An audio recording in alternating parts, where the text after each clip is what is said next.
आ गया स्वागत है आप लोगों का आज के हमारे इस वीडियो में। आज हम पढ़ेंगे आपकी इंग्लिश की बुक फर्स्ट फ्लाइट का चैप्टर 4 जिसका नाम है from the diary of Anne Frank. आज की कहानी जो भी है मैं उसे आपको समझाना चालू करूँ, आप इसे समझें। इससे पहले कुछ बातें समझना बहुत ज़रूरी है इस चैप्टर से रिलेटेड। आज हम कोई कहानी नहीं पढ़ने वाले, बल्कि एक मात्र 13 से 14 साल की एक छोटी सी बच्ची के द्वारा लिखी गई उसकी एक पर्सनल डायरी का कुछ हिस्सा हम यहाँ पर पढ़ने वाले हैं। उस लड़की ने डायरी लिखी, उस डायरी को 1947 में छापा गया, और जब छापा गया तो उसका नाम पड़ा diary of a young girl, और जिसको हम the diary of Anne Frank भी कहते हैं, क्योंकि जिस लड़की ने उस डायरी को लिखा उसका नाम था एनी फ्रैंक। अब वो डायरी लिखती क्यों थी, हम इस चीज़ को भी यहाँ पे समझेंगे, और वो उस डायरी में उसने जो क्या क्या लिखा है उसका एक हिस्सा भी हम यहाँ पर पढ़ने वाले हैं। इस चैप्टर को हम पूरा पढ़ेंगे, समझेंगे, इसकी पूरी कहानी मैं बताऊंगा आखिर क्या है। लेकिन जहाँ पर आपकी बुक में इतने बड़े बड़े राइटर्स की कहानियाँ हैं, वहाँ पर इस एक छोटी सी बच्ची की एक डायरी का हिस्सा यहाँ पर क्यों दिया गया है? अगर ये सवाल आपके मन में उठता है तो उसका जवाब भी मैं आपको अभी दे देता हूँ। क्या आपके पास आपका एक बेस्ट फ्रेंड है जिससे आप अपनी सारी बातें शेयर कर सकते हो? अगर है तो बहुत अच्छी बात है। लेकिन अगर आपके पास कोई एक ऐसा फ्रेंड नहीं है जिससे आप अपनी सारी बातें शेयर करते हो, जिसके साथ अपनी आप सारी बातें बांटते हो, तो आपको भी एक ऐसे दोस्त की ज़रूरत है जैसा दोस्त एनी ने बनाया, एक डायरी को अपना बेस्ट फ्रेंड बनाया। जो भी इसकी ज़िंदगी में खुशी भरे पल, दुख भरे पल बीत रहे थे, वो उसे उस डायरी में लिखती थी, और उस डायरी को अपना बेस्ट फ्रेंड मानती थी, ट्रू फ्रेंड मानती थी। और उस डायरी को उसने एक नाम भी दिया था जो था किटी। सब कुछ हम पढ़ने वाले हैं, बट कुछ खास बातें जो जीवन भर आपके काम आ सकती हैं, आप उनको संभाल के रखिए। हमें भी डायरी लिखनी चाहिए। डायरी लिखना एक अच्छी हैबिट है, और हमारे जीवन में जो भी अप डाउन्स हो रहे होते हैं, पेपर का टेंशन है, पढ़ाई का टेंशन है, टीचर की डांट है, मम्मी पापा की कुछ बातें हैं, दोस्तों के साथ बिताए हुए कुछ पल हैं, उन्हें हम ऐसे डायरी लिख करके अपने साथ अपने पास लाइफ टाइम के लिए संजो के रख सकते हैं। ऐसे इस कहानी में जब एनी डायरी लिखना चालू करती है तो वो बस ये सोच के लिखती है कि मेरे लिखने के बाद शायद ही कोई होगा जो उसको इंटरेस्ट लेगा पढ़ने में, लेकिन वो फिर भी लिखती है।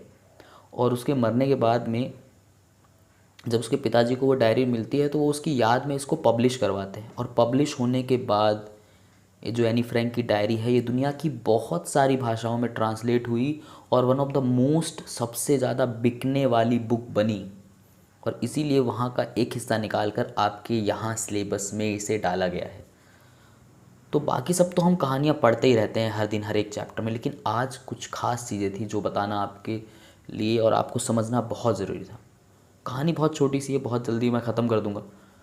सबसे पहले हम इसको पढ़ना समझना चालू करें तो जो एनी फ्रैंक हैं उनके पिताजी हैं ऑटो फ्रैंक, मदर हैं एडिथ फ्रैंक, और एल्डर सिस्टर हैं Margot Frank. The lesson is a excerpt from the diary of a young girl, or the diary of Annie Frank is an autobiography that was first published in 1947. In this, Annie expresses her thought in a diary which was gifted to her on her 13th birthday. Anne Frank जो है वो अपने autobiography, आत्मकथा लिखती है इस diary के अंदर। ये पब्लिश हुई थी 1947 में, जो बातें मैं आपको ऑलरेडी बता चुका हूँ। और ये जो डायरी है वो डायरी भी उसको किसी ने गिफ्ट करी थी उसके 13th बर्थडे पर।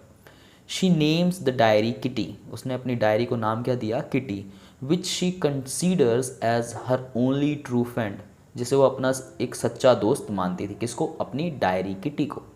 She mentions about her childhood, her family and a lot other thing that she told no one else. और इस डायरी के अंदर वो अपने बचपन की हर वो चीज़, हर वो बातों को लिखती थी जिन्हें वो अपने परिवार या किसी को नहीं बता पाती थी। On 20th June 1942 any started how her entire class was nervous. 20 जून 1942 के दिन एनी अपनी डायरी में लिखती है कि कैसे उसकी पूरी की पूरी क्लास जो है वो बेचैन है अबाउट देयर एग्ज़ाम रिजल्ट, क्योंकि उस दिन उनके एग्ज़ाम का रिज़ल्ट है। आपका भी रिज़ल्ट होता है उस दिन, आपकी भी धड़कनें बहुत तेज़ अप डाउन होती हैं कि ना जाने रिज़ल्ट क्या होने वाला है। एनी को all through any she was confident, उसे विश्वास है, ठीक है, विश्वासी हो गया, विश्वास है। अबाउट अदर सब्जेक्ट, उसे सभी सब्जेक्ट पर विश्वास है कि मतलब वो क्लियर हो जाएगी। She wasn't quite sure about mathematics, लेकिन वो मैथ के बारे में कन्फर्म्ड नहीं है। शी एंड हर फ्रेंड, वो और उसकी फ्रेंड जी, pleaded the student to calm down and not make noise, but all in vain.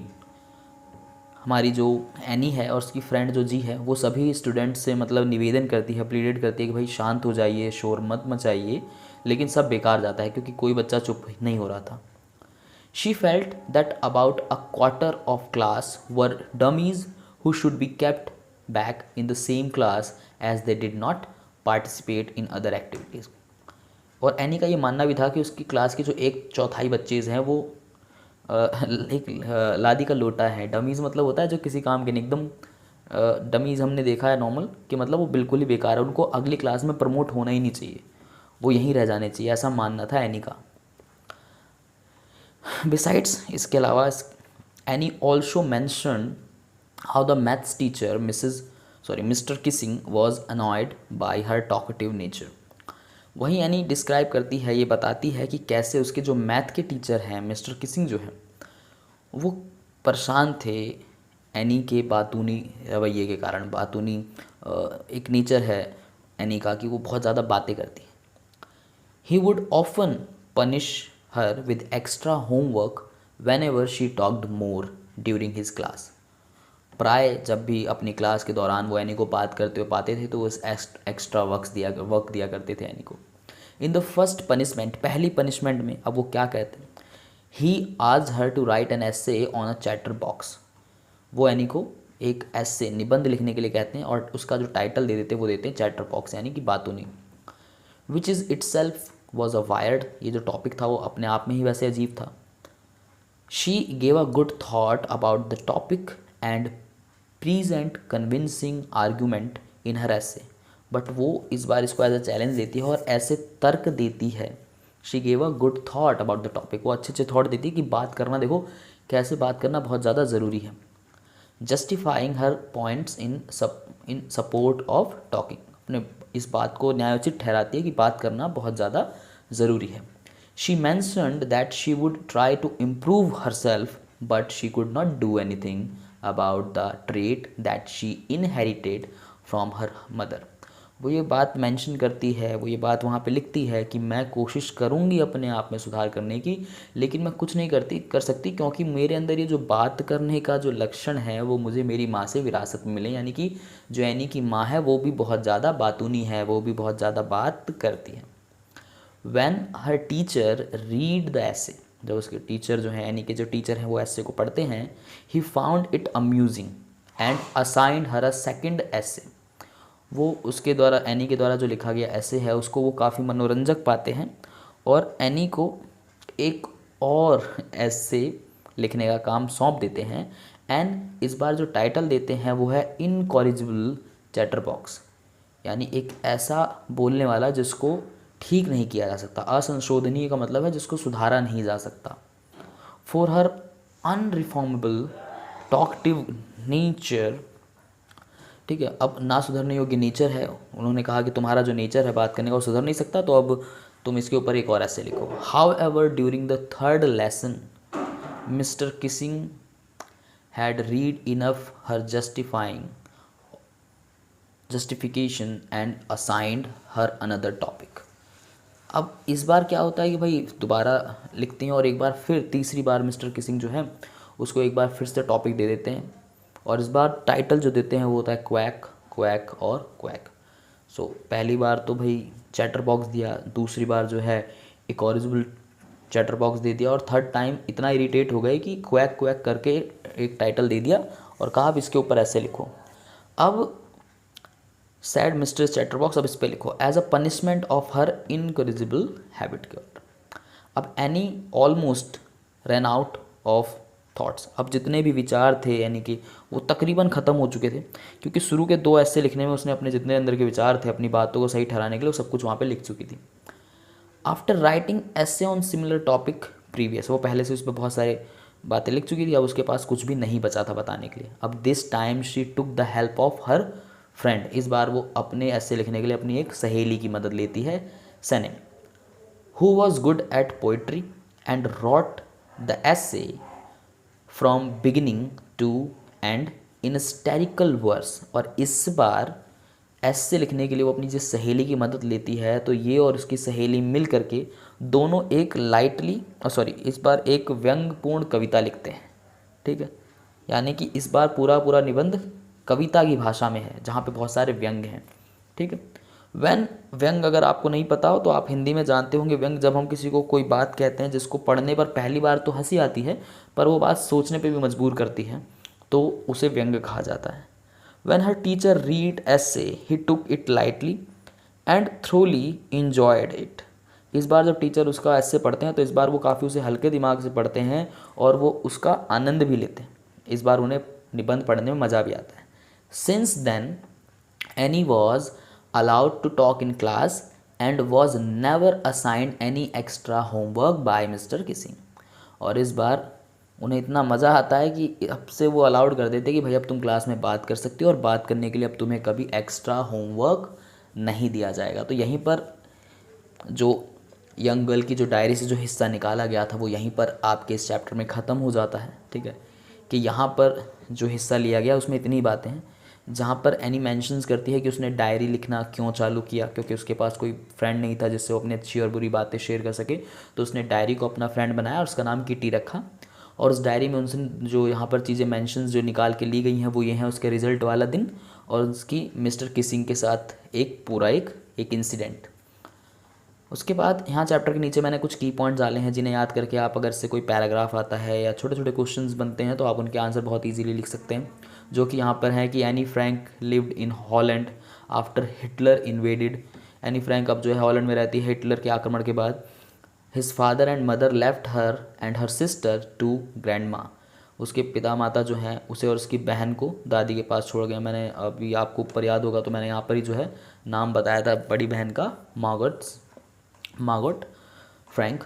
उसके बाद she was gifted and diary on her 13 birthday, कि भाई इसको डायरी कब मिली, उसके 13वें जन्मदिन पे मिली। शी नेम्ड इट किटी, जिसमें इसने अपनी डायरी का नाम किटी रखा और उसने उसका नाम किटी रखा। And made it her best friend in her loneliness, और अपने अकेलेपन का उसको अपना उसने बेस्ट फ्रेंड बनाया। She wrote every problem and happiness in her diary, जो भी उसकी खुशियाँ होती थी जो भी उसके दुख होते थे वो अपनी डायरी में लिखती थी। She was very close to her grandma after her death she felt very much alone. वो अपनी दादी के बहुत करीब थी लेकिन दादी के मरने के बाद बहुत अकेली हो गई। ठीक है, they lived in hiding for many years to survive. उन्हें बहुत समय तक जो है छुप के रहने पड़ा, उसके बाद की डायरी भी नहीं लिख पाई है यानी। सो ये क्यों हुआ, क्योंकि हिटलर का जब उदय हुआ तो आपको 9th का मैंने बताया ना, आपकी हिस्ट्री की बुक का 3rd चैप्टर आपको याद होगा। हिटलर का उदय हुआ, आक्रमण हुआ, हिटलर ने अपना साम्राज्य फैलाया, तो इन लोगों को छुप करके रहना पड़ा था एक लंबे समय तक। ठीक है, she was lovable of every teacher except mister Keesing who taught math. वो हर किसी टीचर की बहुत ही प्यारी थी, सभी टीचर से पसंद करते थे सिवाय मैथ वाले टीचर के, क्योंकि अभी हम पढ़ के आए मैथ वाले टीचर के लिए जो एनी है हमारी, वो क्या है, एक बातूनी लड़की है। Mister Keesing not annoyed with her talkative nature, जो एनी का बातूनी जो नेचर था उसे बिल्कुल पसंद नहीं करते थे मिस्टर किसिंग जो है। He punished her by giving extra homework many times, जो कि हम ऊपर पढ़ के आ चुके हैं। Her essay in verse from the topic quack quack quack, said mistress, chatter box, humiliated Mister Keesing. So ये सब नॉर्मल सी बातें हैं कि भाई उसने लिखा। And he allowed her to talk and relieved her from any extra homework, और उन्होंने जो है अलाउड उसको बात करना क्लास में जो है अलाउड कर दिया और फिर कभी कोई एक्स्ट्रा होमवर्क नहीं दिया। तो ये की पॉइंट है जिससे आप बहुत ही शॉर्ट में चीज़ों को याद रख सकते हैं। ये है पूरी समरी चैप्टर की वर्ड मीनिंग के साथ, पूरी कहानी भी मैंने बहुत अच्छे से समझा दी। अगर आपको कहानी अच्छे से समझ में आ गई तो आप हमारा एक छोटा सा काम कर दीजिए, हम आपके लिए ऐसी वीडियो बनाते रहें। हम एक बढ़िया सा कमेंट करके बताइए नीचे कि आप डायरी लिखते हैं या नहीं, आपके पास एक अपना अच्छा फ्रेंड है नहीं है। और आप अगर मुझसे बात करना चाहें तो यहाँ पे कमेंट कीजिए, मैं बहुत जल्द अपना इंस्टाग्राम का जो है लिंक भी दे दिया करूँगा। सो वहाँ से आके मुझसे आप बात कर सकते हैं। और वीडियो को शेयर कर देना अपने क्लासमेट, अपने फ्रेंडों के साथ, क्योंकि ज्ञान बांटने से बढ़ता है। मैं मिलूँगा बहुत जल्द अगली वीडियो में, तब तक के लिए नमस्कार।